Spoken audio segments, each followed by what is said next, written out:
So I had lots and lots of questions on this one, but I've summarised it into the most brief one possible, which is, I would like to ask the candidates their stances on the proposed congestion charge. Now, before we start, I think it might be slightly unfair to expect the first person to answer or second to try to explain the City Council's role in the congestion charge. Let's call it sustained travel zone. So I'm going to very briefly do 20 seconds on that, just to make sure everybody is clear. And if any of our county or city councillors here tonight want to correct me on anything, please do. But the Greater Cambridge Partnership is an organisation that represents the three main local councils, the two district councils, Cambridge City Council and South Cambridge District Council and Cambridge County Council. So it's those three form the Greater Cambridge Partnership. It's the Greater Cambridge Partnership, which is a group of people which have been tasked, amongst other things, with sorting out ideas to solve upcoming transport issues in the city. Each of the three councils has a representative on the GCP board, which will make decisions and recommend courses of action. So there is a representative of South Cambridge District Council, there's a representative of Cambridge and County Council, and there's a representative of Cambridge City Council. And those three people on the board will make a recommendation based on what their officers have come up with. So one of those is a representative of Cambridge City Council, and the councillor we elect will be one of 42 city councillors who will have an input to that one person who will be one of three on the board. So you can see the impact of a city councillor on the recommendation made by the GCP is not huge, but it does exist, and that's the important thing. The GCP board will then recommend to the county council what they think it should do. The county council will then discuss it. As they were one third of the GCP, they would probably agree to carry on with their recommendations, but they may not do. And to get things working, the scheme is currently proposed, which will need a lot of work to do with buses as well. That will need the additional support of the combined authority, who haven't mentioned yet, under the mayor of Cambridge. Peterborough. So with a lot of people involved, the city councillors have a very small role to play, but it does exist. And I just wanted to make sure that people know that in case anybody stands up and says we have nothing to do with it, or think we have everything to do with it. That said, question for Anthony going first. Short answer, abolish the GCP. If you abolish the GCP, congestion charging is gone. Slightly longer answer, because some of you will quite understandably say, well, how are you going to make up the funding shortfall for public transport? I come back to the parliamentary reports. This one, headline, Council finances unsustainable without reform, state MPs, 19th of July 2021. That was from the Levelling Up and Homes and Communities Committee, of which, again, a majority of the MPs are Conservative. But it's chaired by Clive Betts, who is a Labour MP. Sorry. Second one, as you can see, system of government in England in need of serious overhaul, say MPs, 31st of October 2022. Committee calls in Levelling Up Secretary of Government response to report on governance arrangements for England. That's just what I mean by our governance arrangements being a complete mess. 1969, this was published. This is a Royal Commission publication on the local government of England. That is what Parliament is recommending. If we want what I'm calling for, either a unitary authority based on the recommendations from 1969, or on the boundaries that we used to have for the old Cambridge County Council in 1945 here, I'll get right into the history. And that's where the negotiations will start from. That is the legal and legislative and public policy process that you would go through involving Parliament, because Parliament is sovereign and they're the only ones who legislate for it. The City Council does not have the legal powers to do it. That is the route. So one of the reasons for me standing is to say to all of the candidates, they need to influence their political masters up top in order to adopt the recommendations of those parliamentary select committees and get them in their manifestos. Now, because I haven't been getting that much traction, I'm asking all of you to influence all of them so we can get a council that can actually deal with a lot of the issues that you've been talking about. For example, potholes, because at the moment the Chancellor's announced another pothole fund, but wouldn't it be easier if local councils had the power to tax the big tech firms that actually pay for A, potholes, and B, the light rail system, and C, the segregated cycle and active travel network and walking trails instead?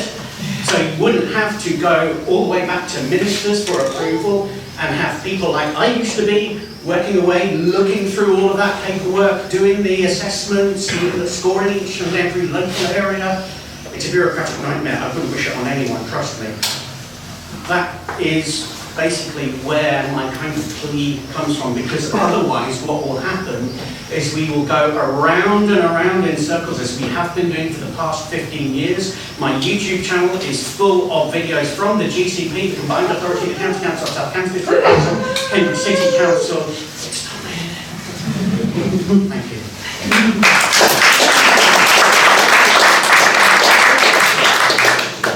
Well, to start off, I'll say about the congestion charge, I'm against it in current form. I think any charge that requires people to pay to go to the hospital is not a charge I could ever get behind. So I definitely would not support it right now.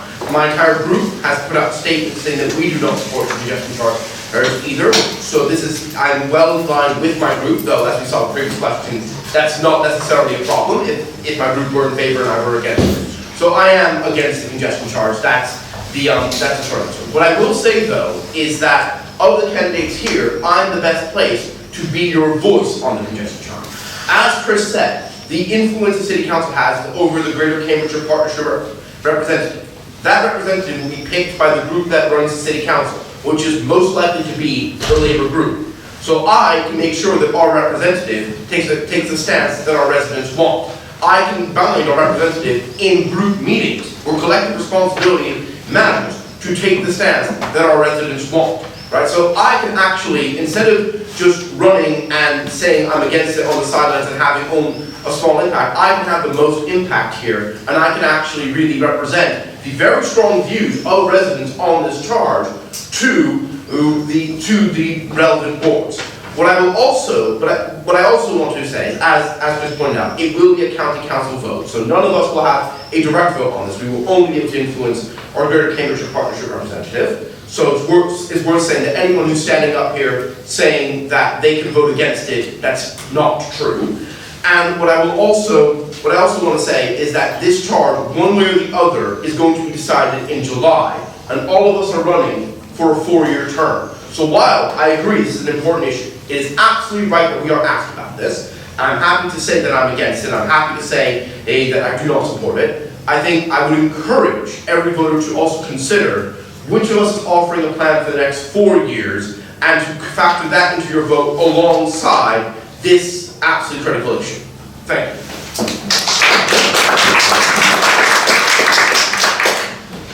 The Conservative Party of Cambridge is the only party which is standing on principle against the GCP plan for the congestion charge. The GCP is monopolised by Labour and the Liberal Democrats. If you look at the members, you have Councillor Machini as the chair, who's Labour. You have Councillor Smith, who's the Lib Dem, and Councillor Bagent, who's Labour, and then 2 non-elected members. And then the substitutes are Councillor Goff, with the Liberal Democrat, Councillor Moore with Labour, and Councillor Mills with the Liberal Democrat. So this is unarguably a Labour and Liberal Democrat committee.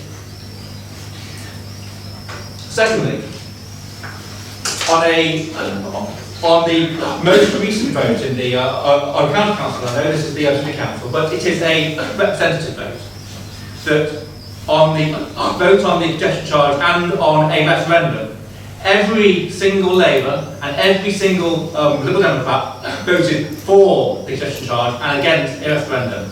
And every single Conservative voted against the charge and for a referendum. Again, the point is that the Conservatives of Cambridge are the only party who on principle are against the congestion charge. And any other vote for any other party is a vote for the congestion charge.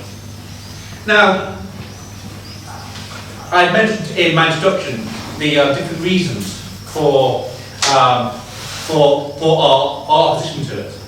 And I would agree with my fellow candidates here that the GCP should be abolished. I mentioned in my previous speech that yes, the Conservatives have on occasion opted for that brute force type of policy which I would be against. But I would oppose all super bum-elected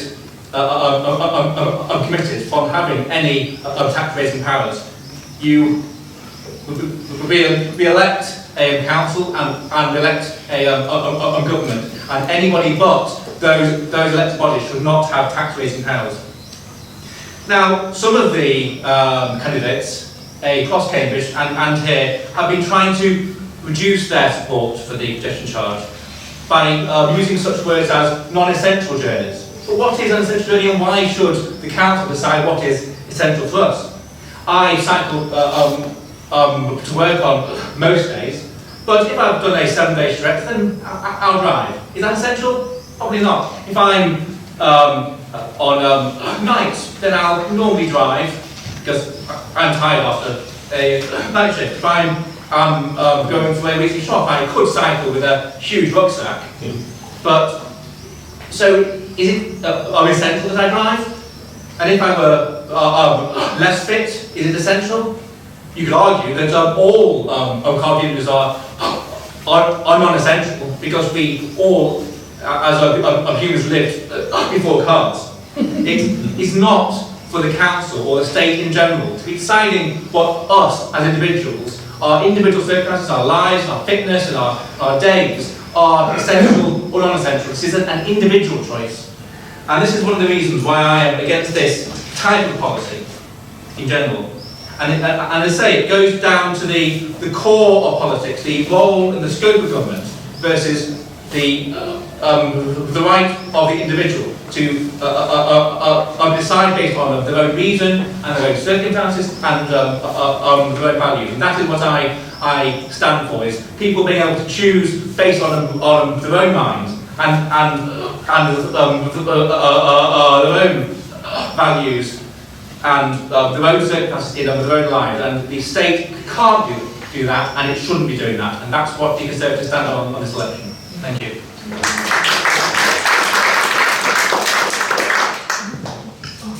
Hi, so I've got my speech written out about the congestion charge, but I'm a little bit confused. I thought Labour were for the congestion charge, because when I watched the BBC programme, Daniel Zykan said he was 100%, he was in favour of it, but seemingly that's changed since March. And also, I'm a bit confused about the Conservatives. I don't know why the Conservatives would be against it, because the GCP it's all from central government. So central government are telling the GCP to do all this development, and that's why we've got all this, why we need the congestion charge, because it is a congestion charge and not a pollution charge. So I'm a bit confused. Anyway, I'll tell you what our position is, and it remains this. So the Greens remain absolutely committed to better public transport, but we say more must be done to avoid increasing hardship amongst the least well off. There are concerns that it will fuel inequality. We have asked for cost of living discounts for residents and small businesses. We want to see better public transport. A third of households don't have a car. Anne Brooks' night shift, for example, we want concessions there, because if you do a night shift, you're going to be paying the charge twice. It's a very complex project. It's not a yes or no answer. And our response to the consultation, written mainly by our fantastic councillor Naomi Bennett, runs to 11 pages. so that's why we're not 100% for it. The Greens have supported congestion charges in the past. On the BBC programme on Cambridge's congestion charge, a clip was shown of Gothenburg, Sweden, but in contrast to the daily cost, the daily cost was no more than £1.72 as a maximum charge, rather than the £5 charge we've been given. So that's it to say.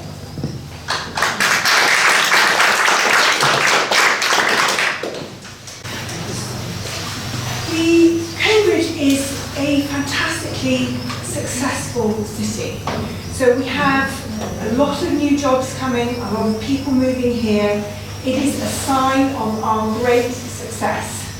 And those people are coming now. We have above average growth in this city. And the question is, how do we deal with it? If we do nothing, the problem that we have will only get worse. So in a sense, we are already paying a congestion charge now in increased congestion, and people are spending time in traffic jams. This is why we collectively need to decide together what to do. I fundamentally disagree with what the Conservative candidate has said, that we should just let everyone do whatever they want. That is not a sustainable position. It will just not work. So we want a city where we can all live, get around easily, and be healthy. So congestion has a charge to the person sitting in the car with the engine running and not going anywhere. You pay an enormous amount in petrol, which is not cheap nowadays. You also pay a cost of people dying of pollution charges in the city. So I think we need to do something, and I am a passionate believer in public transport. I think it is a great good. Gothenburg, I haven't been there, but I think probably generally European cities do extremely well. What we have to imagine is a city where you can want to go to any place in Cambridge and you just know that you can get bus number 2 and then bus number 3 and you're there in 20 minutes. That is the vision of what we want to get to, right? We need to, and it is the Lib Dems and Labour that are the people who want to get there, right? So we put forward a proposal, and there has been over 20,000 responses, and I would like to say that the Liberal Democrats pride themselves on listening to people. So I am confident that all those comments will be taken into account. I mean, the things I've heard on the doorstep are, why is it all day? What about vans? People with tools cannot go and take their tools with them on public transport. What about the elderly? What about disabled people? How are they going to get around? I think they are all extremely valid points, a great good sense of the British public. And I think, just from a practical perspective as well, the Liberal Democrats, we want to be re-elected. This is a multi-year project. If the congestion charge went ahead as it is currently proposed, halfway through the project, there'll be an election, Liberal Democrats will get voted out, and it just will not happen. So the Liberal Democrats will be listening and taking everything that the public takes into account. So I am passionately for public transport. We really need it in Cambridge. We need improvements. That's the driving reason behind it. It's public transport helps the poor, young, the old, and it is a great public good. So thoroughly support the background behind it. I think, as it's very clear, it needs a bit of redesigning in its application, so that the stick and the carrot in getting change in public behaviour are a bit more equal. Thank you.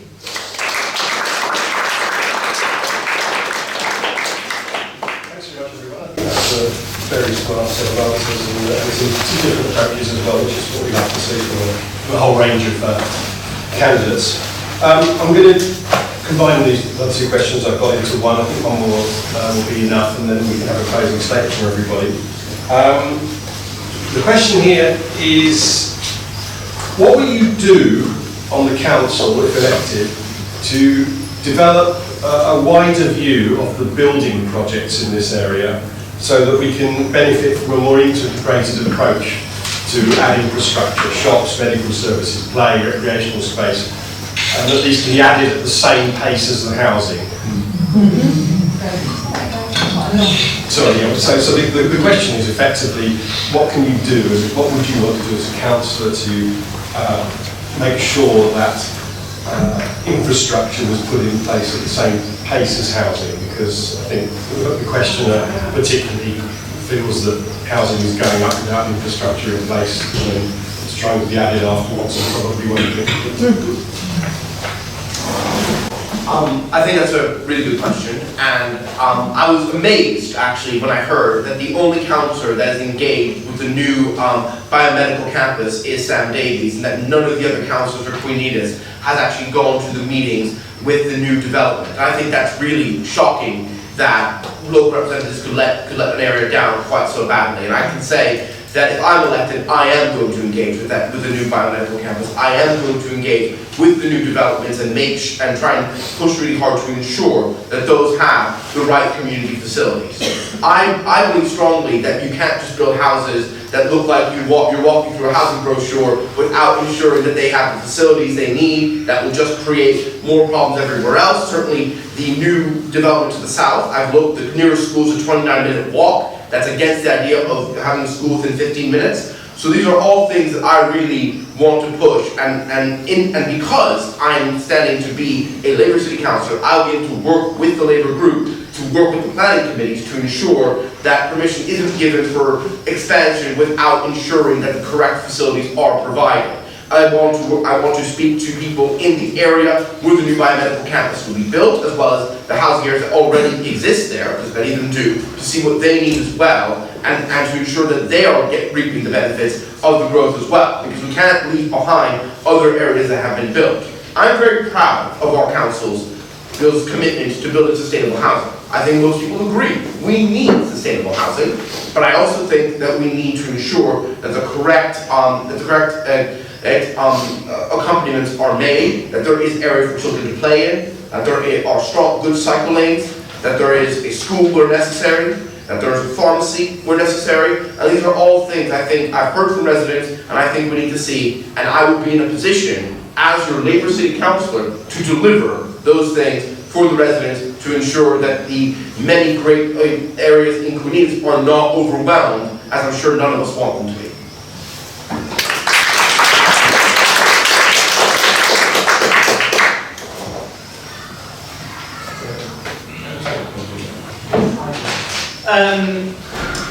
I come back to my point again. In the grand scheme of things, Cambridge City Council does not have the legal powers, does not have the resources, and does not have the expert staff that it needs to take on the developers, and in particular the biomedical campus. I was there in the early 2010s. In fact, the former lived-in MP for Cambridge Julian Hunt actually took me on a tour in the run-up to the 2015 general election. The Greater Cambridge Partnership and the Cambridgeshire and Peterborough Combined Authority were both set up to try and deal with some of these things, but as Dame Margaret Hodge, the Labour MP for Barking, said when she was chair of the Public Accounts Committee, the entire system of local public services is so fragmented that transport is separate from housing, which is separate from education, because Michael Gove from the academy system, which is separate from your local GPs, which is separate from your dentists. They don't talk to each other. I come back again to the GCP tramways. I asked about them, and Conservative councillors said, no, we're not going to have them. I asked them in 2016, 2017 and 2018. I also asked about railways. They said, no, I've been inviting people to get involved with the Cambridge bus campaign. I haven't got anywhere with that. But that's a very nice bus that they've got. Can we have some of those? That would be lovely. I am a member of the Cambridge Cycling Campaign. One of the reasons why I'm a member of the Cambridge Cycling Campaign is because on these streets in the early 1990s, I did my cycling proficiency. And also cycling on my paper round, I know how dangerous the roads are for children.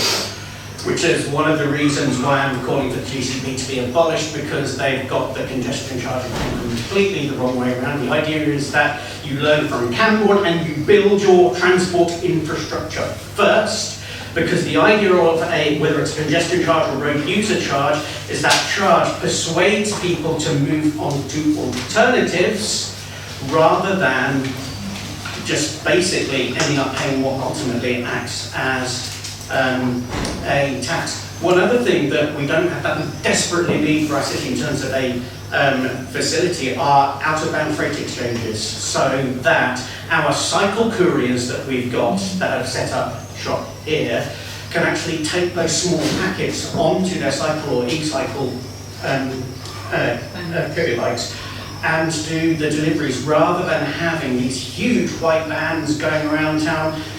One of the things that's causing all of the, one of the things that's causing a lot of the potholes. So again, I'm coming back to the root of the problem, which is the lack of powers and the poor structure of the local public services, recalling that historically, many of these public services, including the utilities, Cambridge University and Town Water Company, Cambridge Town and Electricity, Town and University Electricity Company, they all used to be under the umbrella of the local council. Even the Mayor of Cambridge was the Chief Magistrate. But we've lost all that. That is how fragmented we are. Like I said, please influence these people, and please ask them to influence the people upstairs. Otherwise, you're going to spend the next 10 years going grey and bored like I am. Thank you.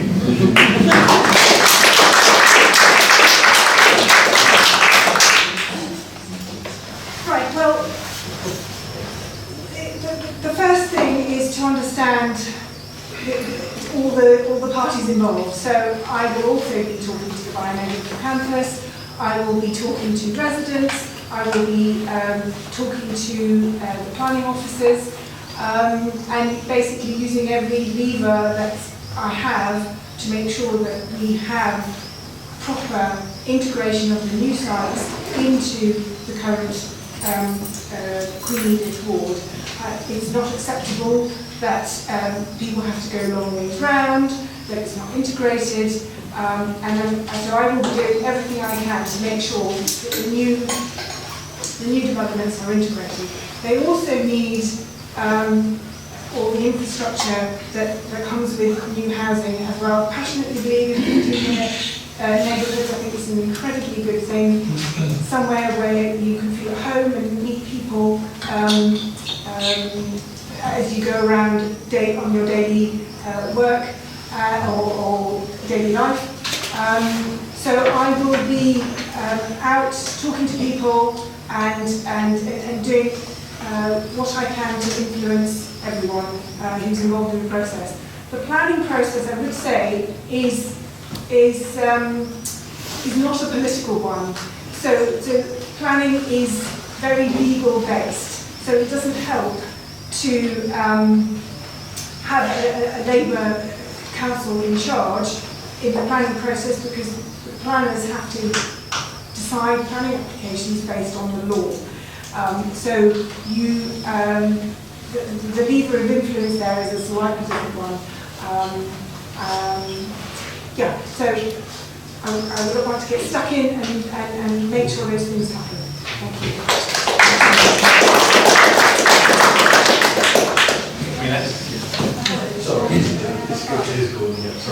Sorry, You can give us one. No.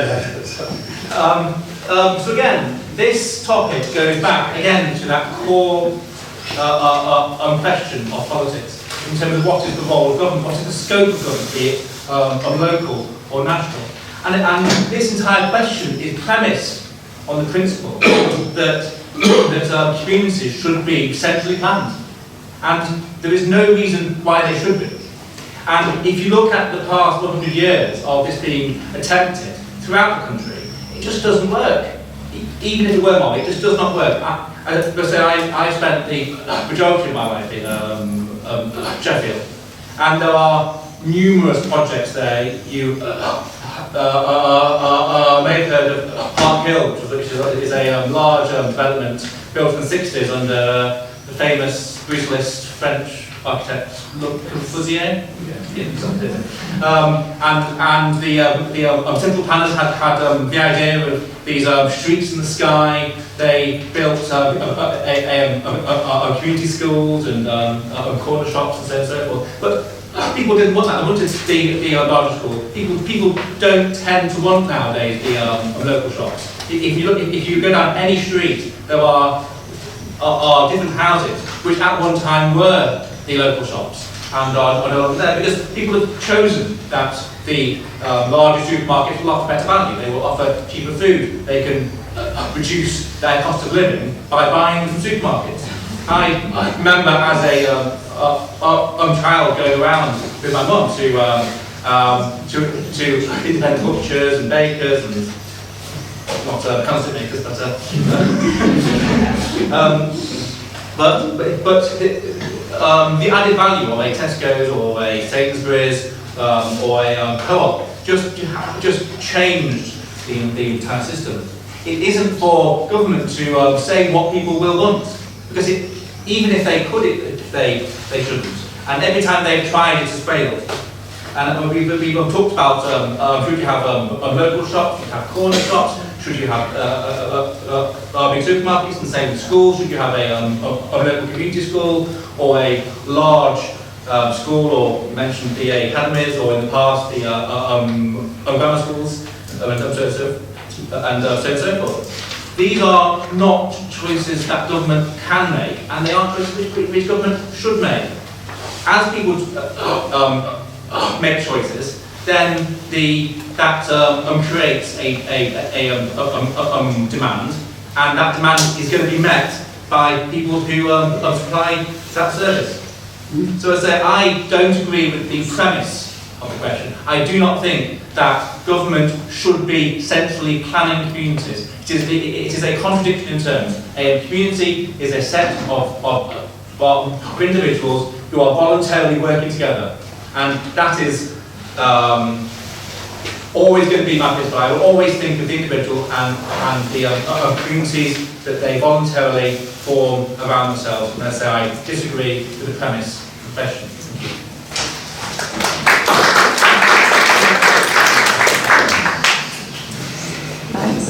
I think this is. I know why this question's in here, because it's a hard one. It's a hard question. That we have had a lot of unfettered development. There's development all around Cambridge. Hopefully there won't be too much more, but there might be. The planning process in Cambridge is what the planning process generally is, because it's come from central government, is really difficult to change once the development has been approved. And often developers can go back on their word. They can basically do what they want. And opposing planning developments is quite difficult as well. We went through the planning process with one of our greens, and unless they haven't put enough bicycle racks in, or they've made it slightly too tall, like a house or something like that, it's really difficult to change. Basically the favour is on the side of the developer, and I think the council lose money if they oppose something and it doesn't go ahead. So it's a tough one. I haven't got an answer, I'm afraid.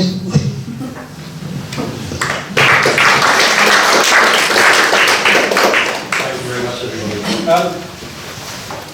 Before we have a summing up from everybody, which should be a brief summing up, I'd just like to make a couple of points. Firstly, I'll say it now just so I don't forget it. You do need ID to vote this time if you're not voting by post, so please don't forget. They are expecting lots of people not to know and lots of people to forget on the day. So please bring along passport, driving licence, blue badge, or any of the other number of things that are available, particularly if you're older. Secondly, after we finish tonight, there is a traditional exit survey, which is not going to ask you who you're going to vote for because we will not dare, but it does ask you to put one of the beans in the pot, magic beans, and the pots indicate whether you have changed your mind about who you might vote for tonight, whether you knew beforehand, that sort of thing. There's 4 options. I think you can work out what they are. So if you just take one out of the bag and put it in the little pot as you go out, that'll just give us an idea about whether these evenings actually change people's ideas or not. So that's it. We've now got a closing statement which, from everybody. I'd like it to keep it to no more than a minute or so, just to sum up the evening and your thoughts. And that should hopefully be it. Thank you very much for coming. We'll do a probably speakers at the end. Thank you. One of the greatest men who lived in this part of town was a gentleman called Brinley Newton-John. He had a daughter called Olivia, some of you may remember her.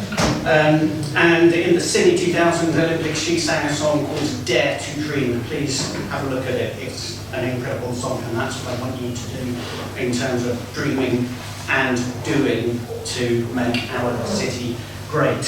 I tried that in 2014 when actually using my social media avatar to stand for election, as you may have seen, and the result was a dragon slide in Coleridge Rec, which is incredible. The Labour councillors decided to celebrate it.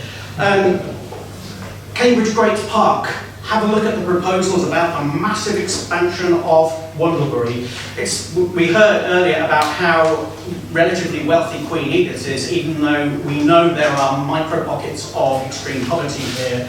We should be supporting the rest of our city because it will benefit us. For example, a new swimming pool in North Cambridge by the Science Park station, because it will free up parkside, therefore benefiting us. We had some wonderful designs for a new Guildhall. Can we do something about that? And basically redoing the facade in the revamp that we are going to need. Councillor Thornborough in front of me is familiar with me pestering people like that.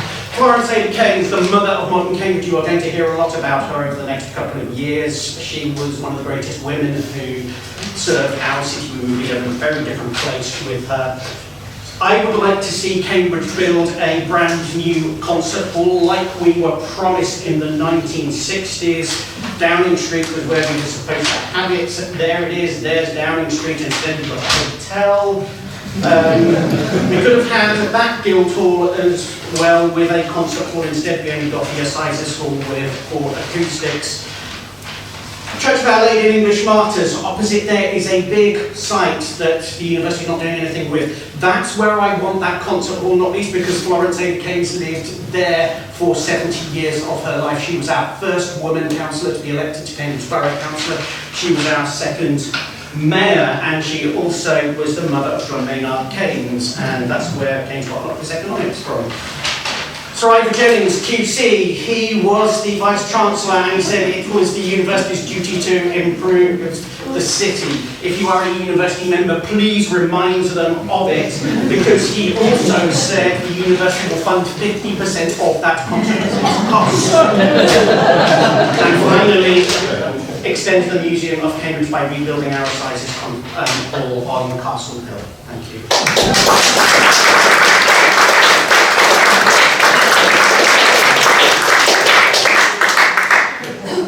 I would first like to thank my fellow candidates for their participation. I think it's been a good and enjoyable evening.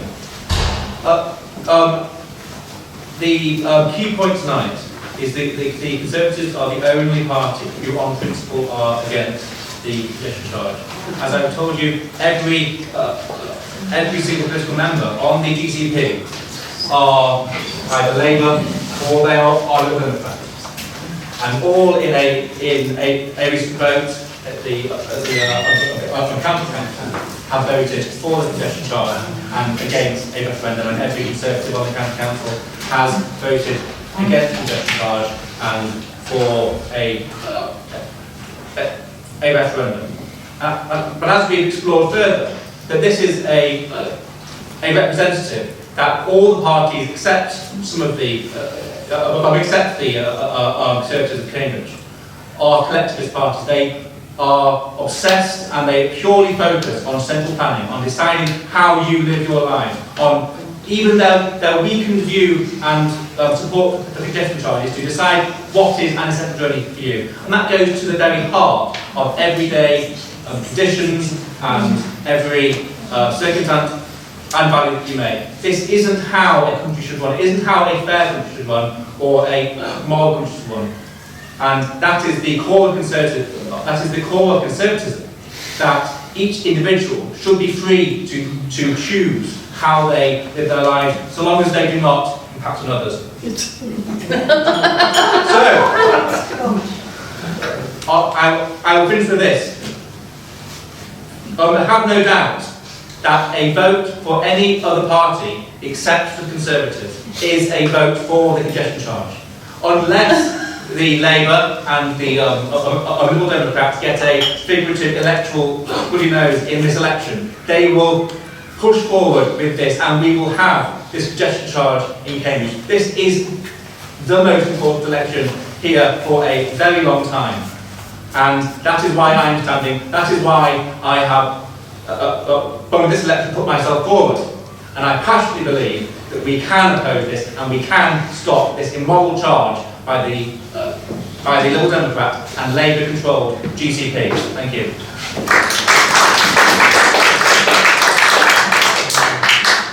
I once again want to thank Chris and the Communities Forum for putting on this debate, as well as to thank all of you for turning out. It really is great to see that everyone who says they don't know on the doorstep really doesn't know and really is making up their mind. That is fantastic to know. And I think it's clear that many people here want a spirited debate. I think you've gotten that, and I want to thank all the candidates for doing that.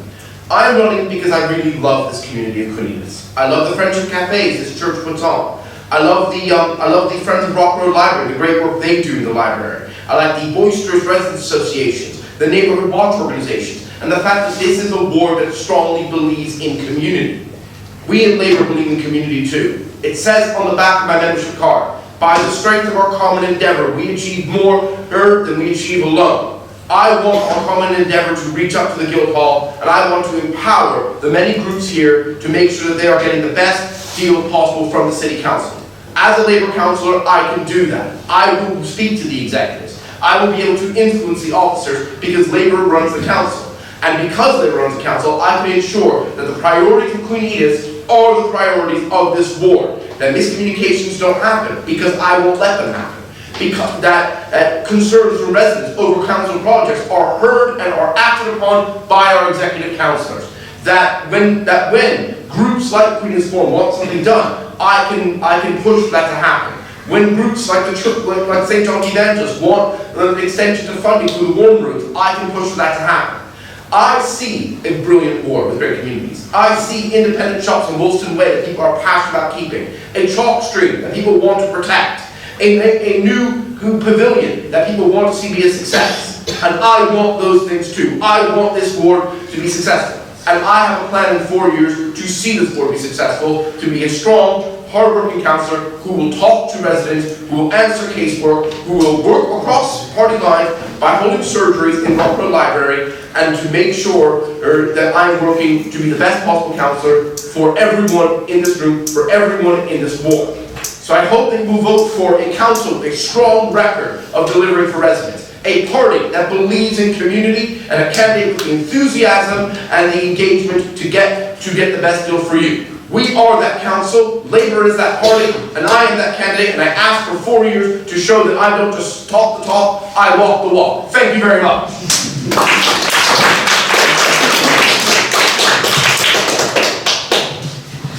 Thank you for that. It's been a very enjoyable evening. Thank you for inviting us all. This is democracy, I like it. My last word would be just think about the environment when voting and think about all our futures. Okay, thanks.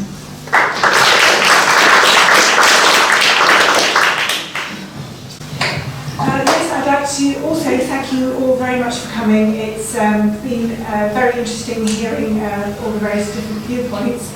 I would say that I really would like to be part of this community. and serve you. I feel extremely strongly that you should be doing the things that you want, and I want to be your voice on the council. It's a real privilege to serve, and I would like to. It's a real privilege to serve, and I feel that therefore I would be very much accountable to you about what I do.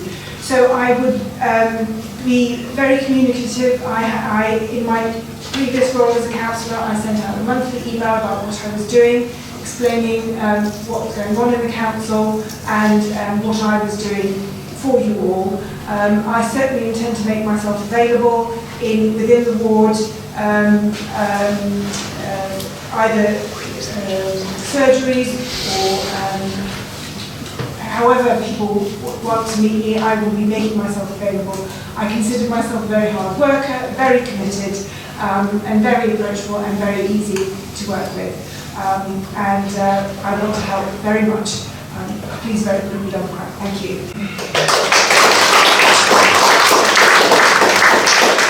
Thank you, ladies and gentlemen, our City Council candidates for 2000.